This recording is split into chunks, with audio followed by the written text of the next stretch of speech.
El acontecer de América Latina, Estados Unidos y el mundo con Red Mundial de Noticias.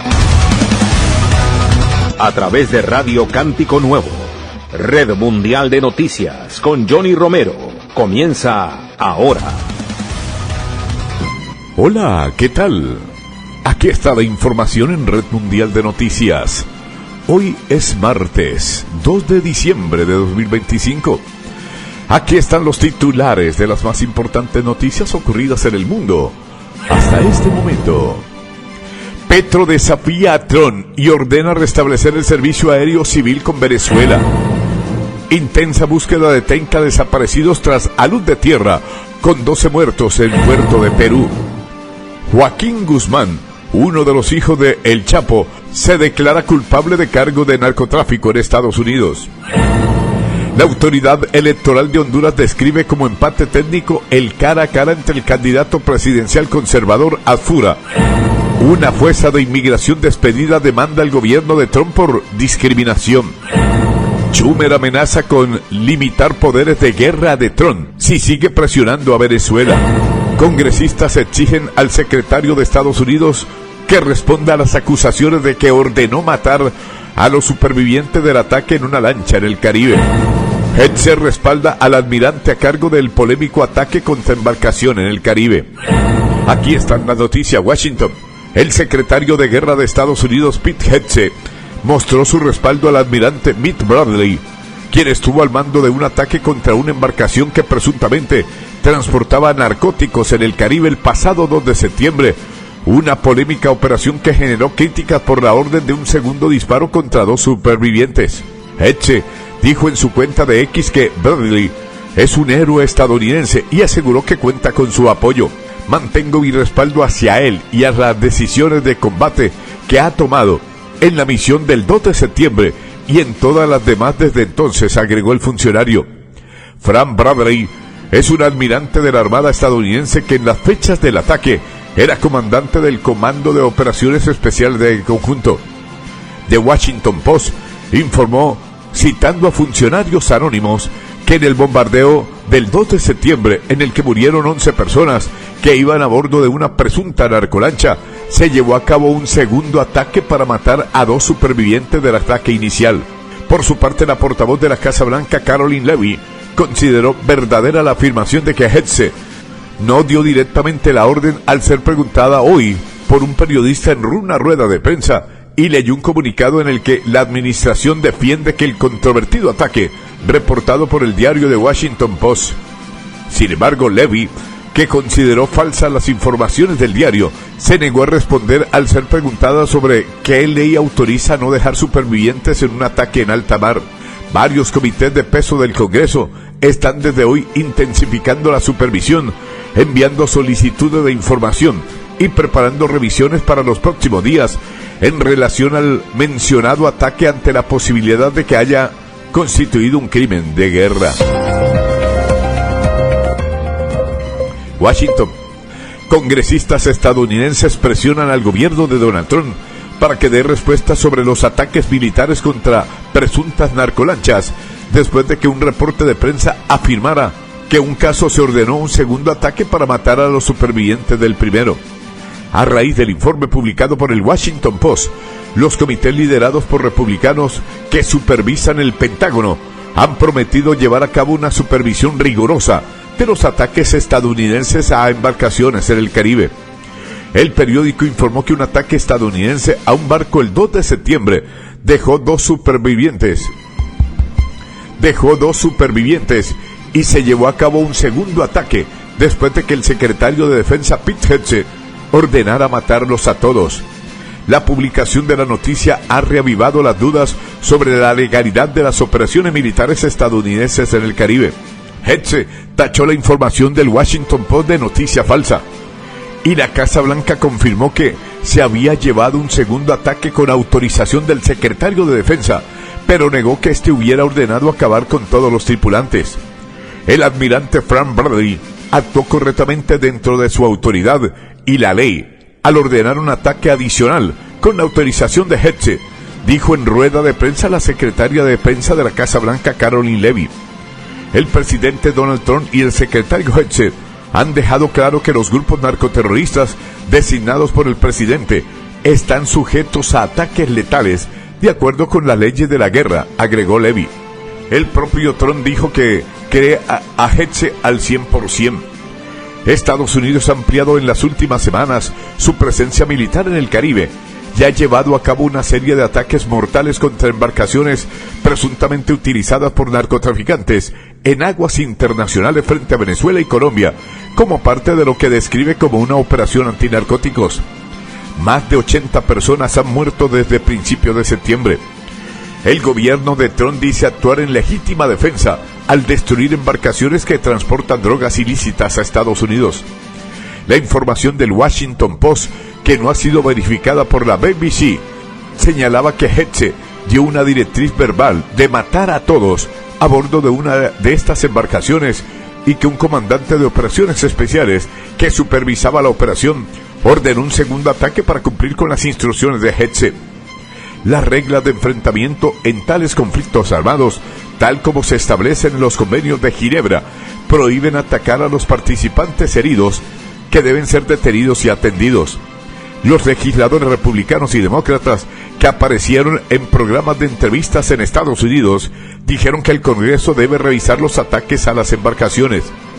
Dijeron que no sabían si lo publicado por The Washington Post era cierto, pero que atacar a los supervivientes de un ataque inicial con misiles presentaba serias dudas sobre la legalidad. Esto alcanza el nivel de un crimen de guerra, si es cierto, dijo el senador demócrata Tim Kaine en un programa de la cadena CBS. El legislador republicano Mike Turner reconoció que el Congreso no tenía información de que ese segundo ataque hubiera ocurrido.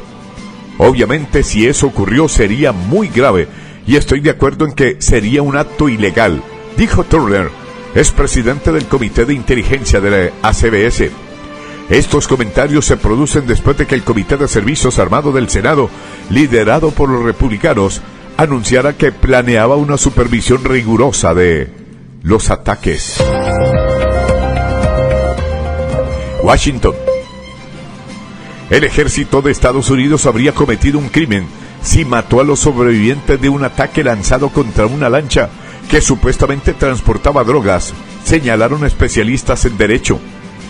No importa si Estados Unidos está en un conflicto armado con carteles de las drogas, como afirma el gobierno de Donald Trump. Un ataque fatal de este tipo habría violado las leyes de tiempo y paz a las que rigen el conflicto armado, afirmaron los expertos. No puede imaginar que alguien, sin importar las circunstancias, crea que es apropiado matar a personas que se aferran a un bote en el agua, comentó Michael Smith. Es abogado de la Fuerza Aérea y profesor emérito del Colegio de Guerra Naval de Estados Unidos. Eso es claramente ilegal. Washington. La secretaria de Seguridad Nacional de Estados Unidos, Kristi Noem, aseguró que se reunió con el presidente Donald Trump para recomendarle que prohíba totalmente los viajes a personas procedentes de países que han enviado invasores extranjeros a suelo estadounidense, aunque no precisó de qué naciones se trata exactamente. Acabo de reunirme con el presidente. Recomiendo la prohibición total de viajes a todos los países que han estado inundando nuestra nación de asesinos, sanguijuelas y adictos a las prestaciones sociales, escribió Noem. Nuestros antepasados construyeron esta nación con sangre, sudor y amor, inquebrantable por la libertad, no para que invasores extranjeros masacren a nuestros héroes, agoten nuestros impuestos, ganados con tanto esfuerzo, o nos arrebaten los beneficios que les debemos a los estadounidenses. No los queremos, a ni uno de ellos, concluye el mensaje de la secretaria de Seguridad Nacional. La publicación de Noem llega después de que un inmigrante afgano disparara la semana pasada en Washington a 2 miembros de la Guardia Nacional, uno de los cuales falleció. A raíz del ataque, el propio Trump anunció que las solicitudes de asilo quedan congeladas hasta que se endurezcan los estándares para revisar cada petición y que ha paralizado todos los trámites migratorios para ciudadanos afganos, incluidos aquellos que habían trabajado con las fuerzas de Estados Unidos. También ha amenazado con bloquear permanentemente la inmigración desde lo que ha calificado como países de tercer mundo, aunque sin especificar de cuáles serían estos estados. En junio pasado el gobierno de Trump aprobó una prohibición total de viaje que afecta a ciudadanos de Afganistán, Birmania, Chad, República del Congo, Guinea Ecuatorial, Eritrea, Haití, Irán, Libia, Somalia, Sudán y Yemen, además de una suspensión parcial de visados para personas de Burundi, Cuba, Laos, Sierra Leona, Togo, Turkmenistán y Venezuela. Washington. El líder demócrata en el Senado, Chuck Schumer, amenazó con someter a votación en el Congreso una resolución de poderes de guerra para tratar de limitar el despliegue militar de Estados Unidos en el Caribe si el presidente Donald Trump continúa con sus acciones contra Venezuela.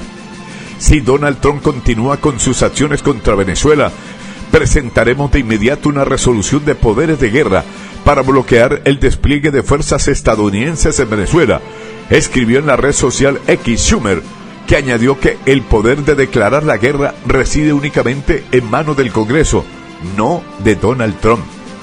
Una resolución de poderes de guerra requiere de una mayoría simple en las dos cámaras del legislativo para su aprobación, aunque puede ser vetada después por el presidente, una denegación que, para ser anulada, requeriría entonces de los votos de 2/3 de la Cámara de Representantes y el Senado, ambas dominadas con mayorías escasas por los republicanos.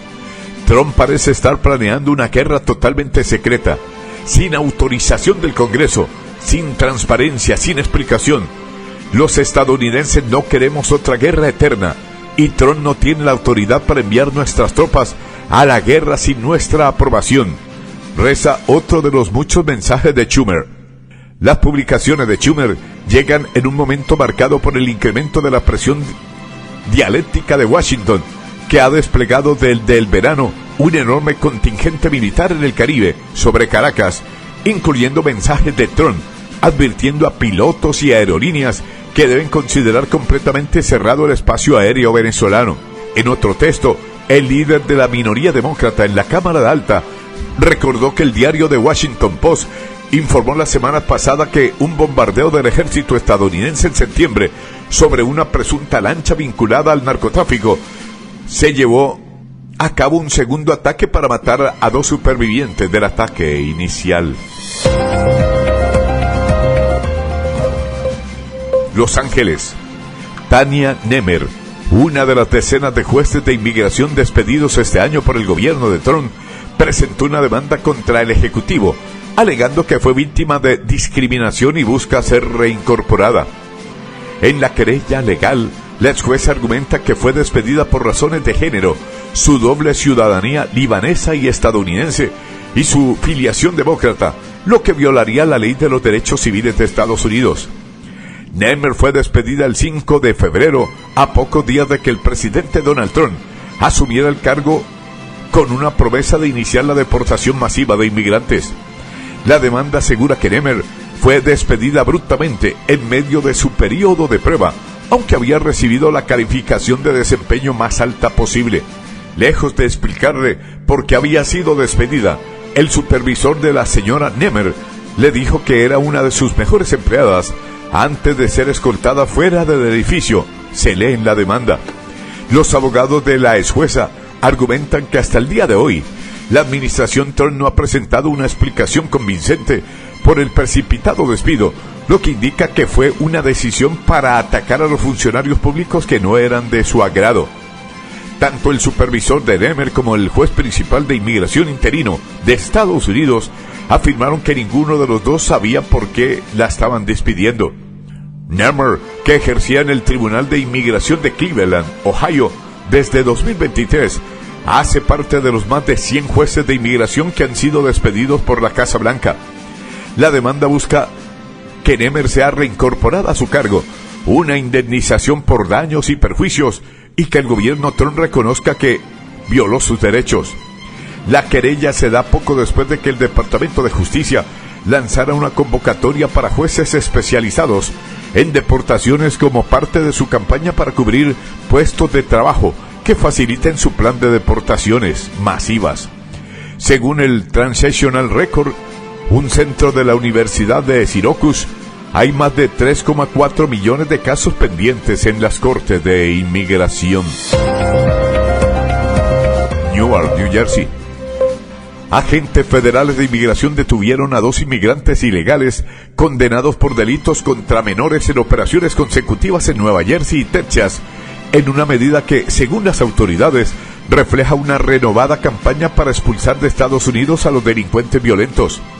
El Departamento de Seguridad Nacional de HS informó en un comunicado de prensa que el Servicio de Inmigración y Control de Aduanas de Estados Unidos, ICE, detuvo a Gladys Leticia Bustamante Ríos de Honduras, como a María Alejandra Gamarro Quiñones de Guatemala, y añadió que ambas mujeres permanecen bajo custodia. Bustamante Ríos ya había sido expulsado del país y se le había prohibido volver a entrar, mientras que Gamarro Quiñones se le dictó una orden definitiva de expulsión. Estos delincuentes extranjeros ilegales victimizaron a niños inocentes, los miembros más vulnerables de nuestra sociedad, declaró Todd Lyons, director de la ICE. ICE se está asegurando de que estos delincuentes no vuelvan a hacerlo. Nuestra misión es la seguridad pública y la eliminación de las amenazas peligrosas de este país. Y no descansaremos hasta que nuestras comunidades estén a salvo de estos criminales despiadados. ICE de Boston detiene a un traficante de fentanilo dominicano, previamente deportado, a un condenado por violación de menores y a unos asesinos. Nueva York. Uno de los hijos de Joaquín El Chapo Guzmán Loera, el líder convicto del cartel de Sinaloa, se declaró culpable hoy, en Estados Unidos, de diversos cargos relacionados con el tráfico de drogas. Joaquín Guzmán López compareció ante un tribunal federal del Distrito de Chicago, donde ratificó su cambio de declaración de culpabilidad. Primero se había declarado inocente en el proceso judicial que enfrenta en el estado de Illinois. La Fiscalía Federal lo acusaba de 2 cargos de conspiración relacionada con el tráfico de drogas y de la participación en las actividades de una organización criminal. Guzmán López es, junto a otros hermanos, incluido Ovidio Guzmán López, el Ratón, parte de la facción de los Chapitos, que disputan el control del poderoso cartel de Sinaloa desde que su padre fue detenido en 2016 y condenado en Estados Unidos 3 años después. El Ratón se declaró culpable por cargos similares en julio de este año. Ciudad de México. El ataque con drones explosivos contra la Unidad Especializada Antisecuestro de la Fiscalía General del Estado registró el 15 de octubre de 2025 en Playa de Tijuana. No solo evidenció una nueva modalidad de violencia que cimbró a las autoridades mexicanas, sino también disparó un protocolo de alertas en el gobierno de Estados Unidos. La agresión emanada de 3 drones comerciales adoptados para lanzar artefactos explosivos marca un punto de inflexión en la violencia criminal en la frontera y reconfigura la evaluación de riesgos en toda la región Caribaja, catalogado bajo el TEP-B como zona prioritaria en materia de seguridad, inmigración y comercio. Eran poco después de las 19 horas cuando 3 vehículos aéreos no tripulados, conocidos como drones, descendieron sobre el patio de la unidad antisecuestro de la Fiscalía a menos de 3 metros del suelo. El ataque previamente diseñado, considerado en cada uno de los 3 aparatos, transportaba botellas plásticas rellenas de clavos, fragmentos metálicos y pólvora comprimida. Las explosiones dañaron vehículos oficiales y particulares sin víctimas fatales ni lesionados. La titular de la Fiscalía General del Estado, María Elena Andrade Ramírez, calificó el ataque como una reacción directa de las células criminales afectadas por investigaciones recientes. Tegucigalpa. Honduras contiene el aliento a la espera de que se resuelva el empate técnico entre los candidatos presidenciales Nasri Tito Azura y Salvador Nasralla. En la tarde de ayer, a casi 24 horas del cierre de los centros de votación, el Consejo Nacional Electoral, CNE, anunció la finalización de la transmisión de los resultados electorales cuando el escrutinio estaba en el 57%. El conteo mostraba entonces a Azura del derechista Partido Nacional y apoyado por el presidente estadounidense Donald Trump, y a Nasralla del centrista Partido Liberal, prácticamente igualados, con el 39,91% de los votos, frente al 39,89% separados por apenas 515 votos. Ante este empate técnico, debemos guardar calma, tener paciencia y esperar que, como el CNE, terminamos de contabilizar actas de contingencia 1 y 2 y que posteriormente se realice el proceso de escrutinio especial para así finalizar el escrutinio general, dijo la consejera presidenta del CNE, Ana Paola Hall. Paciencia y prudencia. La paz con la cual se vivió el proceso debe mantenerse hasta que finalice con la declaratoria de resultados, agregó. Ciudad de Panamá. Panamá acoge desde este lunes, en el marco de la Convención de las Naciones Unidas de la lucha contra la desertificación, la sesión del Comité de Examen de la Aplicación de la Convención, en la que se hizo énfasis en la pérdida mundial de tierras fértiles y el aumento de las sequías.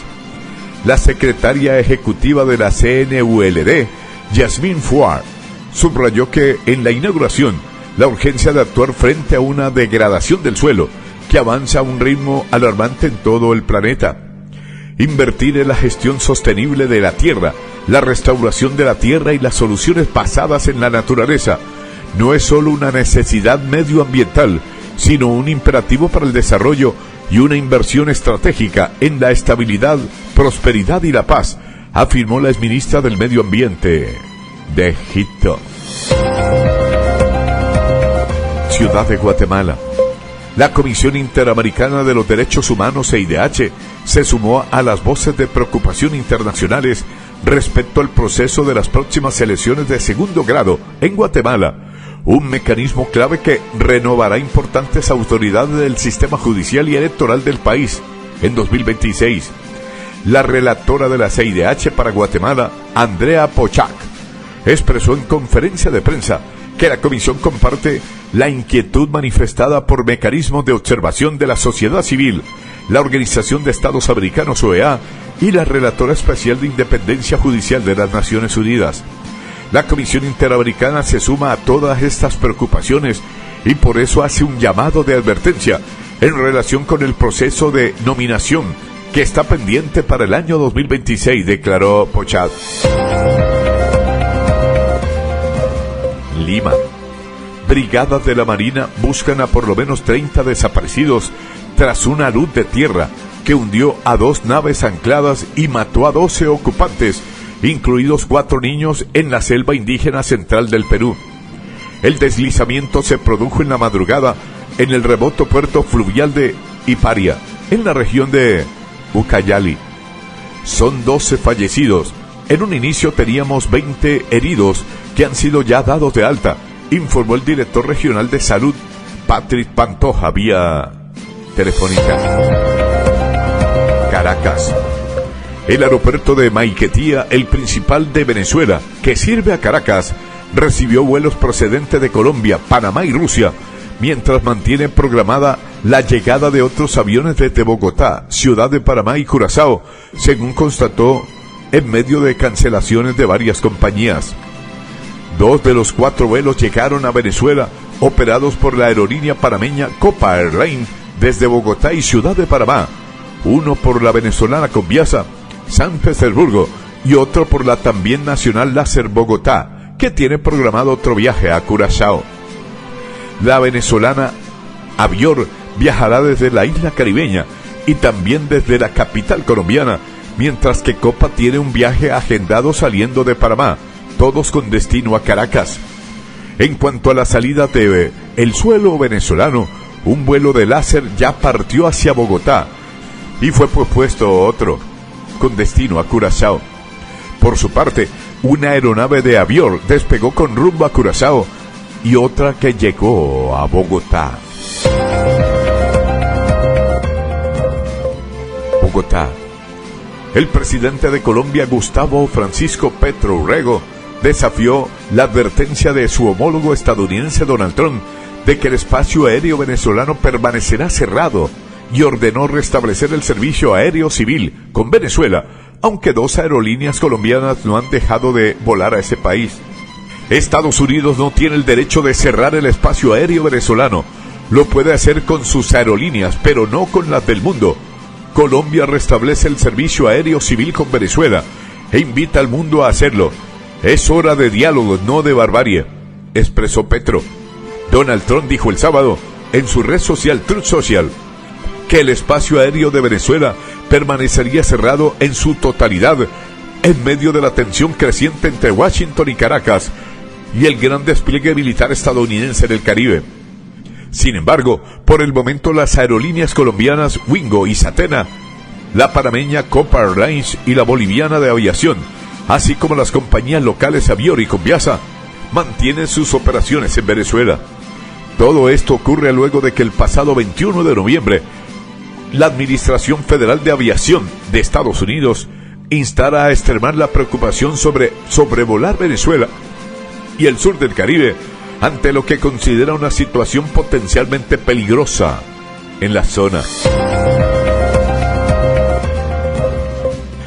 Amigos oyentes, por el día de hoy llegamos al final de Red Mundial de Noticias. Mi amigo personal Federico Santiago y Johnny Romero les acompañamos. Les invitamos mañana a nuestra emisión diaria de noticias. Que el Señor les bendiga. Hasta pronto. Bye.